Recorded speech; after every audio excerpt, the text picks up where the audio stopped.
Jadi kalau udah meninggal bawa ke kami Pak, kalau masih sakit udah Bapak BNN aja urus-urus, bayangkan.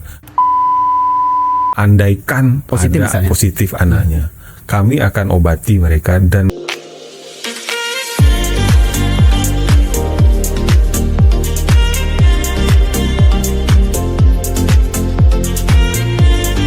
Bang Dika, kali ini kita kedatangan tamu spesial nih Bang. Di depan Nata nih ada Bapak Toton Rashid SHMH, Kepala Badan Narkotika Nasional Provinsi Sumatera Barat. Halo Bapak, halo, gimana kabarnya Pak?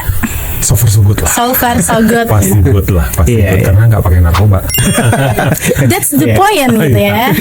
Pak, saya udah research nih Pak, bahwa terakhir ya kita kutip dari data dari BNN nih ada 65.000 pemakai narkoba di Sumber nih. Nah data itu apakah sudah valid Pak? Ya, itu data 2019 karena Oke. memang dilakukan survei prevalensi BNN pusat dan LIPI waktu itu sebelum berubah jadi BRIN, itu sampai hari ini masih jadi data patokan kita. Sementara kita, kalau saya nanya nih, boleh nanya sebelum ditanya, saya nanya dulu. Itu 65.000 orang itu kira-kira mau kita apain? Masukkan penjara atau harus kita pulihkan atau rehabilitasi? Oke. Pasti jawabannya adalah pengen dipulihkan. Iya benar. Nah, mungkin dong penjara 65.000 pasti full lah Full, Sumatera Barat ini karena kapasitas juga nggak sampai segitu. 65.000 harus dimasukin kepada rehabilitasi. Sementara kalau kita kumpulkan semua kemampuan lembaga termasuk BNN, rumah sakit, puskesmas yang dikategorikan sebagai IPWL, institusi penerima wajib lapor, itu hanya setahun tuh 500 orang. Kemampuannya. Artinya kalau kita bagi 65.000, kita butuh 130 tahun untuk memulihkan orang. Sumatera Barat. Iya. Artinya ini kan suatu hal yang benar-benar mengkhawatirkan kita. Tapi angka 65.000 tadi itu Pak yang di survei tahun 2019 itu bertambah atau berkurang sekarang Pak? Nah, karena 2022. ini minta maaf karena kami juga ini semua karena keterbatasan. Jadi survei itu tidak dilakukan lagi secara provinsi, Oke. hanya dipetakan secara nasional. Nah, kalau nasional kita lihat tahun 2025 ini dibandingkan data 2023 kemarin juga terjadi peningkatan. Jadinya 1,73 menjadi 2,11. Jadi dari 3,3 juta penduduk Indonesia yang sudah menjadi penyalahguna menjadi 4,1 juta. Jauh naiknya Pak ya? Ada kenaikan lumayan signifikan lah kan seperti itu kan. Kenapa Pak? Sekarang kalau saya sebelumnya boleh memberikan gambaran, saya sebelumnya kepala BNNP Provinsi Jawa Tengah dan itu orang di sana menggunakan apa? Sistemnya dengan media sosial sudah terbuka. Jadi kayaknya orang beli narkoba itu di media sosial lalu dikirim ke rumah, datang kalau tidak ada pengawasan udah tambah. Berarti AI ini canggih sekarang. AI canggih, teknologi canggih, bandarnya juga canggih. Ya, dia Sosial ngikutin. media ya. Coba bayangkan sekarang kita harus mencari untuk membayar itu kita menggunakan e-wallet. Iya, e-wallet, iya. E-wallet itu kan kita nggak perlu ada mendaftarkan nama kita siapa. Kita datang ke Briling kalau di sini ya. Briling tinggal datang bayar untuk pembayaran itu. Kita nggak terdetek gitu. Nah, artinya sulit juga memetakannya sekarang ya Pak? Semakin sulit karena memang dia paketnya makin lama makin kecil. Kalau cukup lumayan besar, 100 gram katakanlah seperti itu, kami juga punya kerjasama dengan jasa-jasa ekspedisi. Itu mungkin begitu mencurigakan, kami akan datang dengan Bea Cukai, kita berkolaborasi. Jadi pihak-pihak yang peredaran barang dari antar kota itu akan bisa kita notifikasi. Tapi sekarang perbedaan itu pakai pahe. Iya. Bagaimana kita nanti bisa? Jadi berubah pola daripada peredaran itu sehingga ya meyakini bahwa sekarang ini yang kita butuhkan adalah ketangguhan kita ini, jangan salahkan terus. Kalau lihat terus peredaran ini canggih ya daya tangkal kita yang perlu kita perkuat gitu loh. Apa strategi BNN untuk masuk ke pahe ini Pak? Nah makanya BNN itu secara nasional sekarang mungkin insya Allah akan di launching oleh Pak Presiden dalam waktu dekat ini, dalam bulan ini insya Allah. Itu namanya Ananda Bersinar. Jadi Ananda Bersinar itu program aksi nasional anti narkotika dimulai dari anak. Kenapa kami mempunyai dimulai dari anak? Karena kita punya cita-cita besar di 2045 100 tahun Indonesia merdeka, kita sudah menjadi negara maju. Nah, masalahnya sekarang kalau tidak hati-hati negara maju itu 19 tahun akan datang lagi itu malah jadi bencana. Maka bonus demografi bisa jadi bencana demografi kalau kita tidak punya strategi. Kalau dalam survei kami yang paling besar itu 30% itu adalah usia 15 sampai 25 tahun. Itu pengguna yang paling banyak, Pak. Pengguna yang paling banyak yang sudah kita data. Artinya ini fase remaja ya, Pak. Iya, Fase Pak. remaja yang 15 produktif, itu sangat 15 itu produktif. SMA ya, 15 SMA, 25 itu kuliah. SMP dari SMP udah mulai gitu. SMP, SMA itu sudah mulai. Nah, itu tuh sasaran yang paling empuk dari pengedar-pengedar.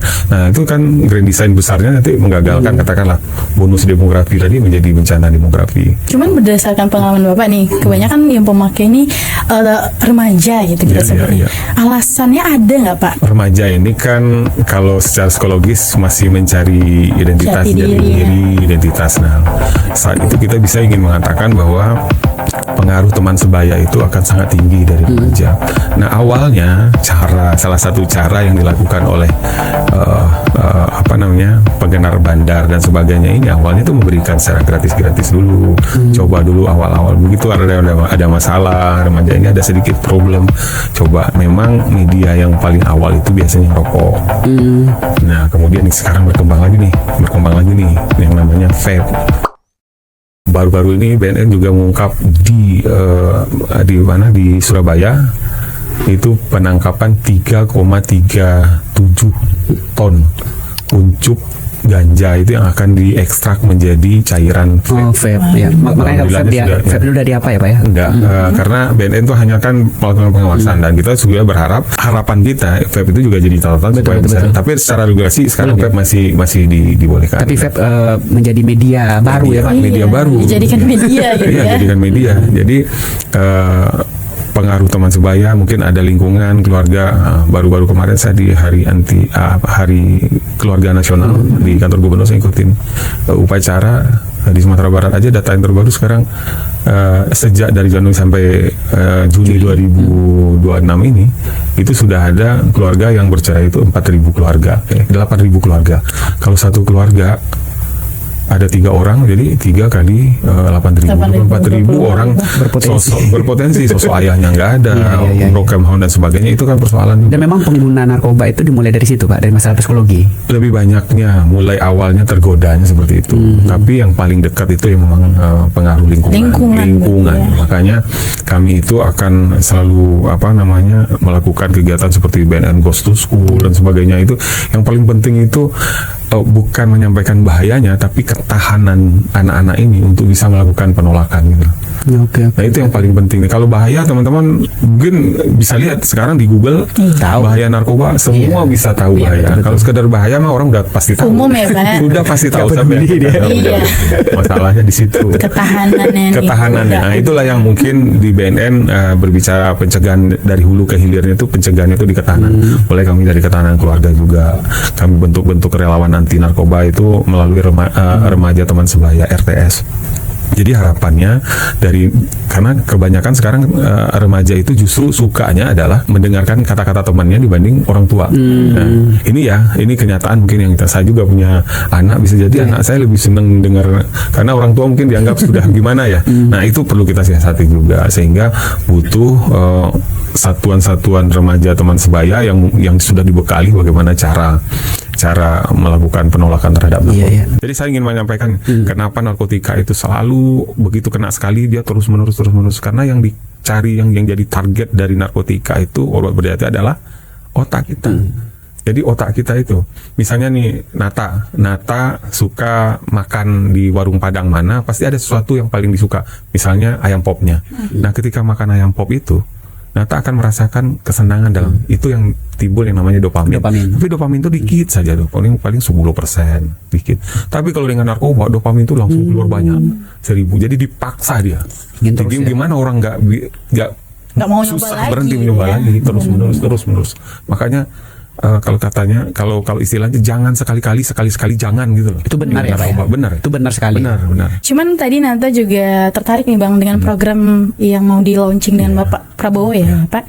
Berarti kita fokusnya ke dari rumah gitu. Dari rumah. Berarti sebegitu kita pernah juga Bang waktu podcast dengan Pak Medi waktu itu Bang, kita bahas bahwa semua itu berawal dari rumah gitu. Lalu apa nih Pak upaya yang dilakukan? Ini kan programnya udah ada, upayanya untuk dari rumah ke rumah itu gimana Pak? Ya, jadi kalau saya balik ya, saya akan pulang kampung juga berarti ya. Jadi saya suatu saat sebagai orang rantau yang 15 tahun merantau di sana di Pulau Jawa sana, saya mikir begini, sebenarnya tanah Managari Minangkabau ini siapa sih yang punya?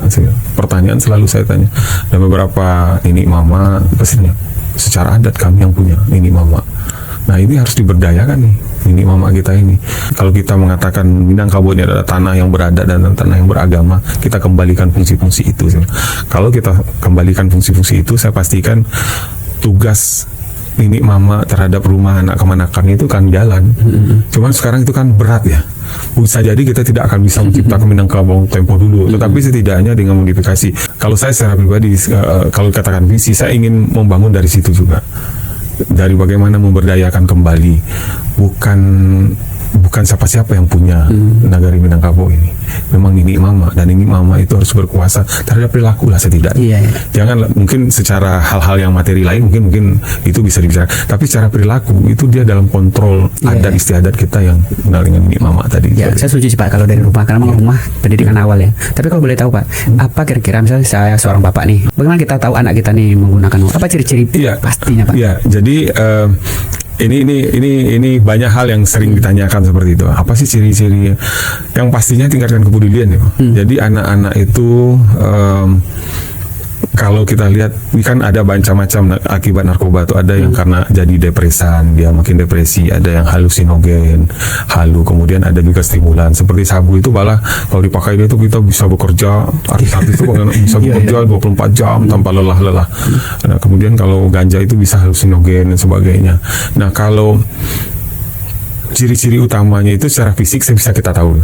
Walaupun vape sendiri, kalau vape sendiri pun kalau dia selalu identik, wah merek ini bagus nih, enak, pasti ada sesuatu yang sudah masuk ke tubuh. Ada yang dirasakan, dopamin tadi yang saya katakan, ada kenikmatan yang diterima. Kalau anak-anak di rumah, lingkungan, lihat aja modelnya. Kalau sudah berubah antara siang dan malam dan siang itu sudah bagian mungkin ya. Kenapa dia kuat sekali begadang hingga pagi, hingga pagi dan sebagainya. Kemudian diomongin gitu, ngelawan. Ada hal-hal seperti itu. Tanda-tanda fisik itu kelihatan ya, secara fisik itu juga ngelihat matanya itu akan kelihatan bagaimana mata orang yang pernah pernah mencoba narkoba itu akan berbeda dengan mata kita biasa, pupilnya dan sebagainya. Lebih apa Pak?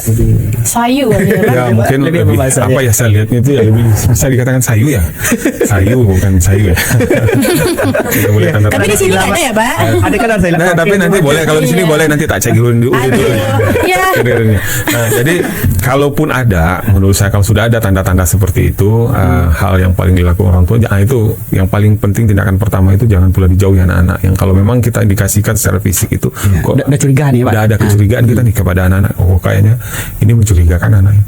Jangan kalau memang harus bawa aja ke BNN. Bawa aja ke BNN dan kemudian kita lakukan assessment, screening. Kita cek ininya tentunya urinnya. Kalau misalnya memang ada tanda-tanda positif, kita langsung segera lakukan rehabilitasi. Itu yang lebih tepat. Orang tua itu yang perlu dibangun juga di orang tua. Jangan malu tuh kalau anak, karena kita kan nggak bisa, orang tua juga sekarang ini dengan kesibukan bekerja kadang-kadang lupa. Jadi jangan malu. Budaya itu sepertinya belum tumbuh Pak, karena mungkin takut ya. Karena takut tadi, makanya BNN itu jadikan jadi sahabat. Jadi saya pesan di sini ya, BNN itu jadikan sahabat. Begitu ada hal-hal yang mencurigai, oh ini kayaknya anak udah tergantung kecapeknya, fisiknya udah mulai gimana. Nah kalau itu yang terjadi, bawa aja ke BNN dan BNN akan lakukan screening, ataupun secara online pun bisa sebenarnya melalui boss.boss.bnn.go.id itu lihat rehabilitasi, screening sendiri aja bisa. Kita melakukan screening sendiri kita ini sebenarnya udah mulai ada tanda-tanda apa belum. Bisa jadi BNN itu bisa melakukan rehabilitasi pemulihan itu terhadap semua zat adiktif narkoba kecuali ketergantungan karena tembakau dan alkohol. Itu memang tidak kewenangan kita. Tapi kalau di luar itu kita masih bisa melakukan. Misalnya nih ada juga yang yang dikenal tuh menggunakan lem misalnya. Iya. Itu Nah, kalau luar biasa. konsultasi tadi itu nggak ditangkap kan Pak ya? Enggak. Jadi kalau nanti ya Bapak Ibu semua warga Sumatera Barat, andaikan memang Positif ada misalnya. positif anaknya, kami akan obati mereka dan mereka akan terjamin dari persoalan hukum. Jadi dia tidak di BNN langsung di penjara, enggak. Jadi paling akan dilakukan kesepakatan itu seminggu itu berapa kali melakukan terapi ke BNN-nya. Kita tidak nangkap itu, karena saya pikir tadi kan kita bagaimanapun yang namanya orang yang kena narkoba awal itu harusnya dipulihkan. Makanya kenapa di penjara itu kok pulang penjara jadi lebih parah ya, karena memang dia baru mencoba, otaknya udah mulai terbuka terhadap dopamin itu, tiba-tiba di-cut. Jadi berbagai cara semua. Saya punya pengalaman ini ya, pengalaman di narkoba ini waktu saya masih dinas di Jakarta itu. Jadi ada orang yang sudah parah di Balai Besar BNN, rehabilitasi BNN itu di Lido. Dia udah parah sekali, sampai sudah keluarganya udah sanggup lagi. Tapi kemudian diketahui dia memiliki komorbid itu, penyakit bawaan di samping ketergantungan tadi.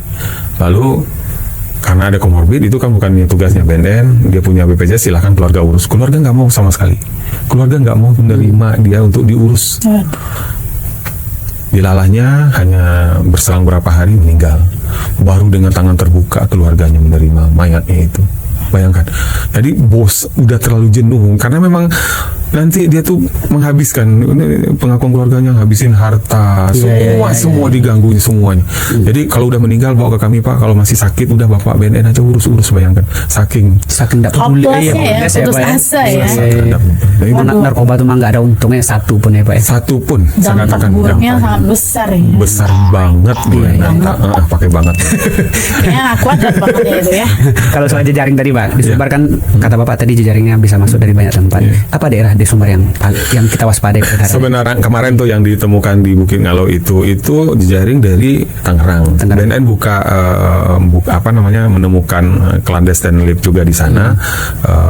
Kemudian ternyata ada orang awak yang kemudian memodali bikin di sini. Itu kan sejak tahun 2025 kemarin. Sudah hampir lah setahun dia beroperasi gitu.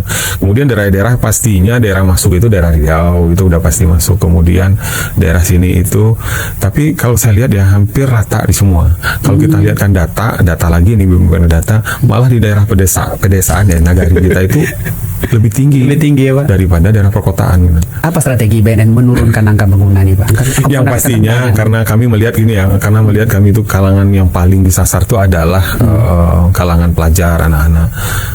Menjadi prioritas itu pencegahan itu. Jadi saya kan katakan 4 penduduk kita yang dikurangi 5 juta tadi itu yang jadi sasaran kami. Sebanyak mungkin informasi, tidak masalah sekedar ini ya sekedar bahayanya, kita ketahanannya. Jadi kami harus bekerja terus, sekolah ke sekolah, masyarakat ke masyarakat gitu. Kemudian di masyarakat ditumbuhkan juga, dan kalaupun ada agen-agen pemulihan itu juga ada, kita jadikan agen-agen di masyarakat gitu. Jadi memang strateginya itu pencegahan. Nah kemudian kalau BNN lebih, kalau bisa saya katakan BNN lebih kepada pengedar dan bandar ya. Jadi yang nama pengguna itu BNN mungkin tidak melakukan penangkapan, tapi kalau bandar itu jejaring. Kami itu selalu mengambil jejaring, makanya barang bukti yang kami tangkap itu rata-rata mungkin agak lebih besar ya. Jadi kalau yang sekedar pengguna saja kami mungkin tidak. Nah kemudian di ujungnya itu rehabilitasi, kami ingin berpikir bahwa orang yang sudah pernah terdampak atau penyalahguna ya harus dilakukan rehabilitasi. Artinya tugas BNN itu lebih berat menurut saya Pak. Kan memutus jejaring. Sementara jejaring itu kan backingannya kuat-kuat. Nah, selalu ada, tapi kita jangan salah. Saya mengajak masyarakat siapapun sekarang kan sudah jadi bukti ya. Tidak ada yang kejahatan yang rapih untuk ditutup-tutupi. Jadi tetap akan ada peluang. Jadi jangan putus asanya karena 1-2 orang oknum, ini udah bermain dan sebagainya. Masyarakat bisa kok melakukan perlawanan untuk itu. Makanya ini kita ingin menyelamatkan anak bangsa, cucu kemenangan kita harus berbuat lah gitu. Itu yang harus kita ajak nih semuanya masyarakat Sumatera Barat. Karena peran lingkungan juga sangat besar harus perannya. bersama-sama jadi gitu loh. Mudah-mudahan niat mulia BNN ini jadi ya Allah. Jadi amal lah. Amin. Jadi amal dan juga jadi himbauan nih untuk para yang nonton, orang tua, kakak kelas mungkin ya, atau pelaku-pelaku nih baru mulai tobat lah gitu ya. Nah terakhir mungkin Pak, apa himbauan Bapak untuk Ya, himbauan bagi saya ini, narkoba sekarang ini bukan lagi berada dalam ruang-ruang yang gelap, tapi sudah mulai terbuka. Oleh karenanya peningkatan kepedulian kita dari yang kecil, keluarga, lingkungan, kemudian masyarakat, habis itu tingkat kabupaten provinsi itu harus dilakukan, dan itu semua pihak harus terlibat. Saya sedikit mengutip teori, kalau hari ini data 2025 kemarin itu ada 4.000 tahanan terkait dengan narkoba di Sumatera Barat. 4.000, kalau ada kita kajikan lihat dengan teori, satu orang di dalam penjara itu ada 7 jaringan di belakangnya, maka dikalikan tuh ada 28.000 itu terlibat jejaringnya, Pak. Terlibat jejaringnya. Oleh karenanya tidak ada solusi lain kalau kita bergandengan bersatu, saling berangkulan, bahwa seluruh lapisan masyarakat dan BNN akan senantiasa siap untuk mensupport, ya, dan siap juga akan bersama-sama masyarakat bagaimana strategi ke depan untuk membangkitkan semangat untuk melawan dan menolak narkoba, seperti itu. Semangat itu ya. Semangat tetap. Karena kalau kita lihat nih dari data 2019 65.000, berarti di dekat kita ini bisa jadi ada gitu kan ya. Pasti kemungkinan itu. Makanya harus saling jaga ya Pak, kepeduliannya harus ditingkatkan. Karena jejaring tadi yang Bapak sebut itu hanya bisa diputus kalau kita bersama. Nggak mungkin ke BNN sendiri kan. Semoga ya ditonton nih oleh seluruh masyarakat Sumatera Barat. Kalau bisa Indonesia dong gitu. So thank you ya Pak Toton ya waktunya. Nggak terasa ya. Nggak terasa, bentar banget ya. Baru kulit-kulitnya lah. Bapaknya bilang baru kulit bang. Ya udah part 2 daging gitu ya. Nanti kita rutin yang Pak Toton. Benar, dan semoga yang disampaikan Pak Toton nih menyelamatkan generasi bangsa gitu, karena yang kita tahu bahwa yang disasar itu adalah para pelajar gitu, yang mana itu generasi emas Indonesia di 100 tahun kemudian ya Pak, begitu. So thank you lagi Pak Toton. Terima kasih banyak Mbak Uninata dan Rika. Oke, so Classy People, buat yang mau dengar lagi audio streaming kita di Classy 103,4 FM dan ringkasan pembahasannya di klikpositif.com dan Kata Sumber.